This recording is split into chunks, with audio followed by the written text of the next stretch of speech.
Hello friends, I am Ankush. Welcome to my channel UPSC point. आज जो है हम पढ़ेंगे historical background of the constitutions का पार्ट 2। पार्ट 1 में हमने देखा कि कैसे ब्रिटिश जो है वो 1600 में एज ए ट्रेडर्स आए थे इंडिया ईस्ट इंडिया कंपनी के फॉर्म में, और उन्होंने कैसे क्वीन एलिजाबेथ को अप्रोच किया कि उन्हें चार्टर गारंटेड कर दिया जाए। और हमने ये भी देखा था कि कैसे 1765 में बंगाल पे ईस्ट इंडिया कंपनी के हाथों दीवानी लग गया था।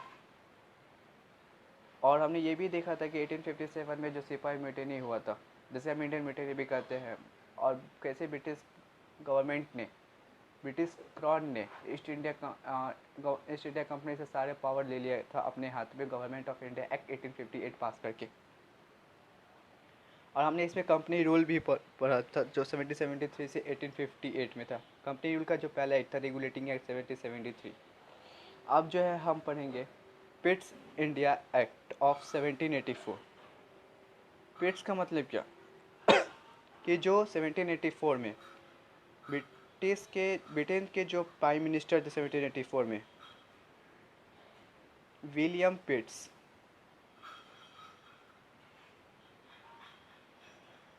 इनके नाम पे पिट्स इंडिया एक्ट पास किया गया था 1784 में। ये जो एक्ट था ब्रिटिश पार्लियामेंट में रखा गया था। ये एक्चुअल में रेगुलेटिंग एक्ट 1773 जो कि सबसे पहला एक्ट था जो कि ब्रिटिश पार्लियामेंट के द्वारा पास किया गया था। इसके डिफेक्ट्स को ख़त्म करने के लिए, या कहे इसके रेगुलेटिंग को, इसके डिफेक्ट्स को ख़त्म करने के लिए या इसे कम करने के लिए पास किया गया था।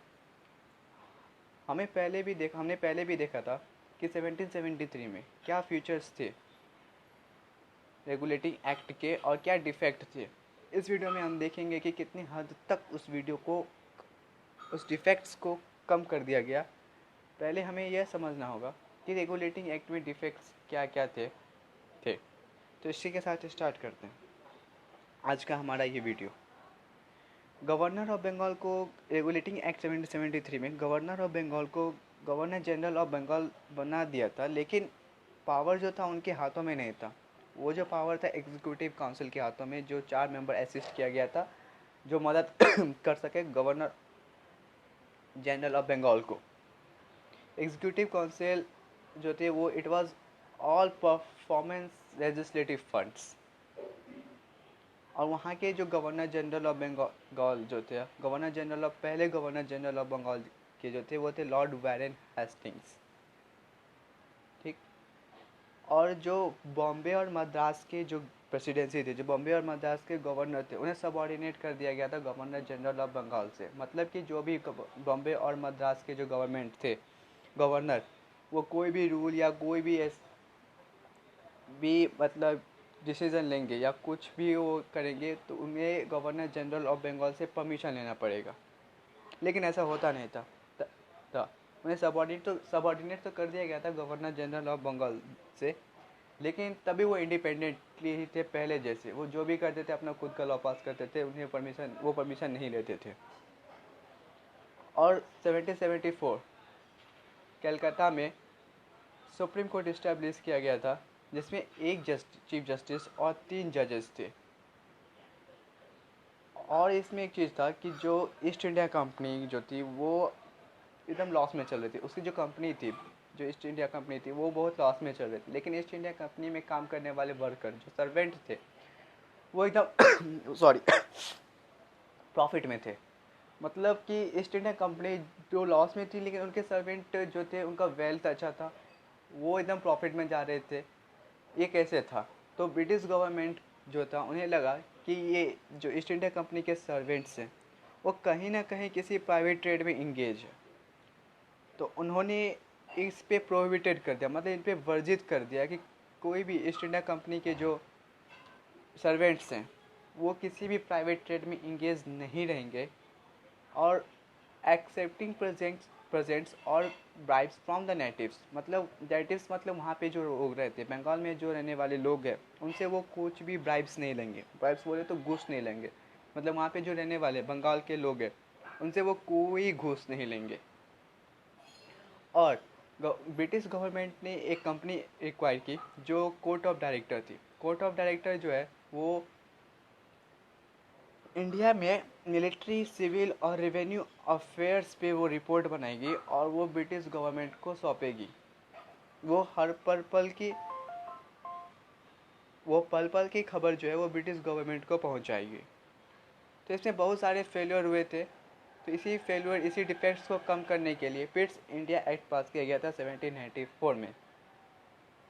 इसके फ्यूचर्स क्या हैं वो देखते हैं। पहला जो एग्जीक्यूटिव काउंसिल था उसमें पहले 4 मेंबर हुआ करते थे, लेकिन अब उसमें 3 मेंबर होने लगे। एक में यस, उस पहले जो एग्जीक्यूटिव काउंसिल थी उसमें पहले 4 मेंबर हुआ करती थी, लेकिन अब यहाँ 3 मेंबर हो गए।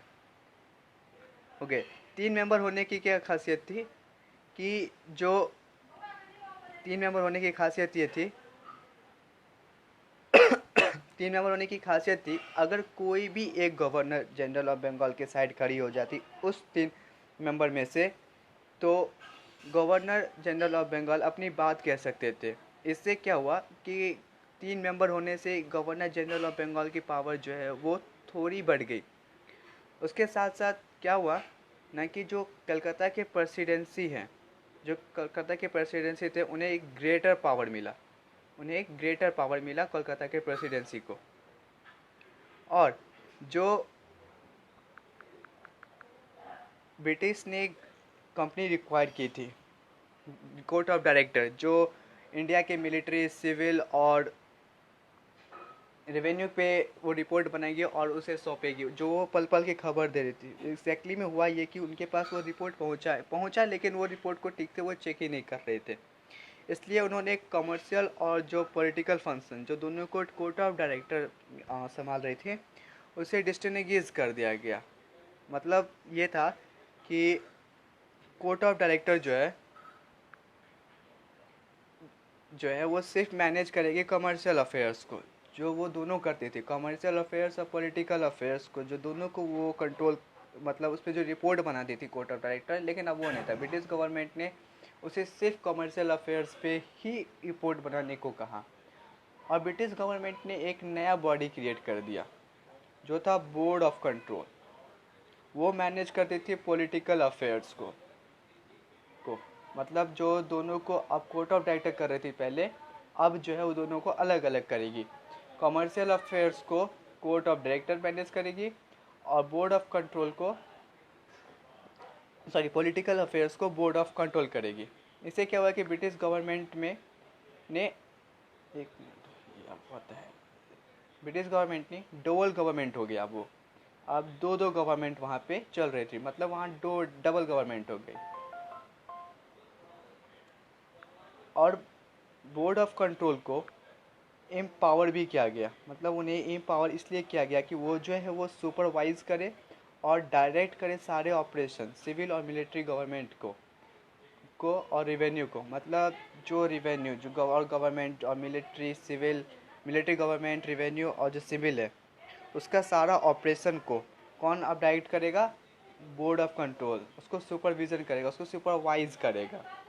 और ये किसके नेतृत्व में होगा? मतलब ये जो है चल तो रहा है, लेकिन किसके अफेयर्स को? उसने ब्रिटिश ने एक अच्छा लाइन लिखा था जो था British position in India. British position in India, India में जो ब्रिटिश पोजीशन है, मतलब जो ईस्ट इंडिया कंपनी पहले रूल कर रही थी इंडिया पे, अब वो ईस्ट इंडिया कंपनी नहीं करेगी। अब ये ब्रिटिश गवर्नमेंट जो है वो इंडिया पे रूल करेगी। इसलिए बोर्ड ऑफ कंट्रोल को एम्पावर किया गया कि वो जो है इंडिया में सारे सिविल, मिलिट्री और रेवेन्यू जो उनका पॉलिटिकल अफेयर्स है उस के सारे ऑपरेशन को डायरेक्ट करेगी और उसे सुपरवाइज करेगी। और इसके सिग्निफिकेंस क्या थे?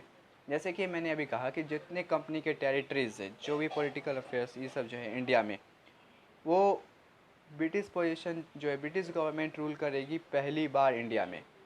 किसके द्वारा? East India company board of control के द्वारा। बोर्ड ऑफ कंट्रोल के द्वारा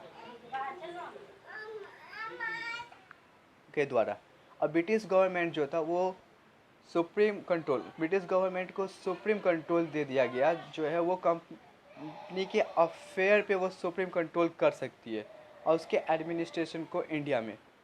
अगर इसे सिंपली बोले तो ब्रिटिश गवर्नमेंट जो ब्रिटिश गवर्नमेंट थी वो जो है अब कंपनी के अफेयर को और एडमिनिस्ट्रेशन को इंडिया में अब वो कंट्रोल करेगी, राइट, ब्रिटिश गवर्नमेंट। इसके ये सिग्निफिकेंस थे। लेकिन ये एक्ट तो पास किया गया था, बट इसके भी बहुत सारे जो थे वो भी बहुत फेलियर हुए और इसके बहुत सारे डिफेक्ट्स निकले। इसके फेलियर्स क्या थे वो देखते हैं अब। जो गवर्नमेंट कंट्रोल और कंपनी का जो पावर था, उनके बीच में जो बाउंड्रीज थी वो बहुत ज़्यादा हाईली सब्जेक्टिव था। हाईली सब्जेक्टिव का मतलब यहाँ ये है कि लिखा तो हुआ था पर वो प्रैक्टिकली वो हो नहीं रहा था। मतलब देखिए तो हम जैसे कि जो गवर्नमेंट जो कंट्रोल कर रही थी इंडिया पे और जो कंपनी का जो पावर था, उस दोनों के बीच में एक बाउंड्रीज था जो सब्जेक्टिव था, जो मतलब दोनों करती, लेकिन वो प्रैक्टिकली वो हो नहीं रहा था। और जो बोर्ड ऑफ कंट्रोल है वो नेपोटिज्म कर रहा था। नेपोटिज्म मतलब भतीजावाद। मतलब बोर्ड ऑफ कंट्रोल का जो हेड था, बोर्ड ऑफ कंट्रोल का जो ये हेड बोले तो हाँ, बोर्ड ऑफ कंट्रोल का जो हेड था, जैसे कि वहाँ पे बोर्ड ऑफ कंट्रोल के हेड जो है वो ब्रिटिश गवर्नमेंट के जो फाइनेंस गवर्नमेंट थे उन्हें बनाया गया था, और जो उनके मेंबर का चयन जो है वो ब्रिटिश गवर्नमेंट करती थी। लेकिन बोर्ड ऑफ कंट्रोल को अलाइड कर देगा वो बहुत सारे नेपोटिज्म के लिए, बिकॉज वो बहुत सारे नेपोटिज्म करती थी। उनके जो अपने रिलेटिव्स हैं उन्हें ही कंपनी में जॉब दिया जाता था और किसी को नहीं, और कोई क्लियर कट बाउंड्रीज भी नहीं था। पावर जो फिक्स था सब्जेक्टिव, लेकिन ऑब्जेक्टिवली ये हो नहीं रहा था, ये प्रैक्टिकली हो नहीं रहा था। इसके बहुत सारे फेलियर्स थे, और इसी के डिफेक्ट्स को कम करने के लिए चार्टर एक्ट 1833 पास किया गया, जो हम देखेंगे अगली वीडियो में। आज के लिए बस इतना ही। Thank you. अगर आपको ये वीडियो पसंद आया हो तो please don't forget subscribe, like and share. अगर इसके रिगार्डिंग आपको कोई भी, इस टॉपिक के रिगार्डिंग आपको कोई भी क्वेश्चन हो तो आप मुझे कमेंट भी कर सकते हैं। सो आज के लिए bye bye, stay home, stay